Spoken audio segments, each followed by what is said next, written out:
C'est aujourd'hui la réhabilitation de l'ancien logement foyer qui avait été créé en 1969. La commune de la Motte-Servolex a souhaité faire un nouvel EHPAD et donc il a fallu trouver une sortie, une issue à ce type d'équipement et on retrouve aujourd'hui un équipement qui est particulièrement intéressant dans la mesure où on va retrouver un peu de tout type d'habitat, de l'habitat traditionnel, plutôt fléché personnes âgées, mais également de l'habitat intergénérationnel avec une expérimentation de colocation particulièrement intéressante dans la mesure où ce sont des petits studios avec un local commun. À ceci se rajoute un certain nombre d'équipements et notamment des équipements que réalise le conseil départemental de la Savoie et des équipements réalisés par la commune de la Motte-Servolex, et notamment une crèche, enfin des accueils de jour, et qui permettent de donner à cet équipement toute une grande polyvalence. Et je crois que c'est l'intérêt de ce projet. Alors en ce qui concerne les logements, c'est de l'ordre de 5 millions à peu près. Avec un certain nombre de subventions, à la fois de la région, de Grand Chambéry, de sociétés de retraite. Et puis de l'autre côté, l'investissement est fait par le conseil départemental en ce qui concerne sa partie et la commune de la Motte-Servolex sur le reste. À l'origine, c'est l'OPAC de la Savoie qui a construit ce bâtiment et aujourd'hui, surprise, c'est l'OPAC de la Savoie propriétaire qui transforme en logement locatif. Vous voyez, donc il y a une continuité. Merci à la commune, à la ville de la Motte-Servolex pour la confiance qu'elle nous manifeste régulièrement depuis des années en direction de l'OPAC, de son personnel, de son directeur pour les projets locatifs sur la commune. En un mot, cette commune de la Motte-Servolex me paraît bien gérée.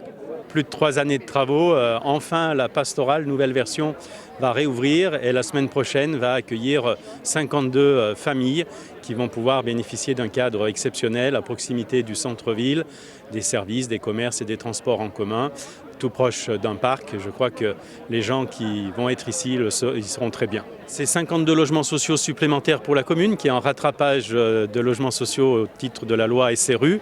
Et c'est un patrimoine important pour l'OPAC de la Savoie, mais qui a aussi des répercussions bénéfiques pour la commune. Près de toutes les commodités, on a tout ici. Et puis l'avantage, c'est de pouvoir s'occuper de son voisin, lui rendre service. Je l'avais visé déjà au début, j'étais au Voltaire, mais après il y avait 3 ans de travaux, j'ai pas pu attendre, question de ma petite retraite. Mais là j'ai refait la demande ici et ça a été accepté. Alors vous savez que je suis heureuse. Heureuse. Je crois les contraintes elles étaient celles d'aller reconvertir un EHPAD en projet de logement. Alors projet de logement et pas qu'un projet de logement, c'est aussi une salle communale, c'est aussi un CPS, c'est aussi un relais d'assistante maternelle, une unité d'accueil Alzheimer, et comme on l'a pu le voir pendant la visite, des types d'habitats différents, des logements en colocation, des logements intergénérationnels. Donc c'était de faire rentrer tout ça dans un bâtiment existant qui était très rigide, et puis lui redonner ce qu'on a essayé de faire, une qualité d'usage, une qualité aussi urbaine d'intégration de ce bâtiment dans le 21e siècle. Un gros travail sur les naturels, on peut le voir sur la taille des ouvrants, de profiter de mettre à profit la vue qu'on a sur l'extérieur. Et la lumière naturelle effectivement dans les logements, à la fois pour les pièces de vie et puis pour les chambres, avec des ouvertures qui sont en moyenne 15 à 20% plus grandes que ce qu'on a sur des logements classiques, voire plus pour les pièces de vie où on est ouvert sur toute une façade. 4 types d'appartements, allez, on va les résumer. En fait, des logements accessibles, des logements classiques, des logements intergénérationnels, c'est-à-dire c'est des logements qui peuvent accueillir des familles où on a une famille classique plus un parent par exemple, vieillissant, qu'on va accueillir à côté de nous et avec une stratégie de SAS qui nous permet de vivre indépendamment ces 2 appartements de la reste du vide de l'immeuble. Et puis pour les appartements en colocation, c'est aussi des appartements qui sont en fait 4 à 5 studios, 4 ici, 4 studios qui vivent séparément mais qui peuvent se retrouver dans un espace commun qui a été réalisé aussi dans le projet. Et ces 4 logements plus l'espace commun vivent indépendamment du reste aussi du projet.